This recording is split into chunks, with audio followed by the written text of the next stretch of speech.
টানা বৃষ্টিতে ছাদের গাছগুলো নষ্ট হয়ে যাচ্ছে, পাতাগুলো হলুদ হয়ে মরে যাচ্ছে। কি করবেন বুঝতে পারছেন না। আমারও একই অবস্থা গাছগুলোর। আমি আমার গাছগুলোর কিভাবে যত্ন নিয়েছি তা আপনাদের সাথে শেয়ার করছি। থেমে থেমে বৃষ্টি হওয়ার ফলে আমি ফাঙ্গিসাইড বা পেস্টিসাইড গাছগুলোতে দিতে পারছি না। তাই আমি ফাঙ্গিসাইড, পেস্টিসাইড বা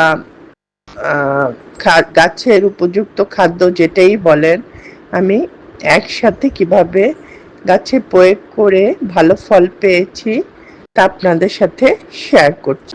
বন্ধুরা, আমার ভিডিওগুলো যদি আপনাদের কোনো উপকারে আসে, শেয়ার করার, কমেন্ট করার আর সাবস্ক্রাইব করার অনুরোধ রইল।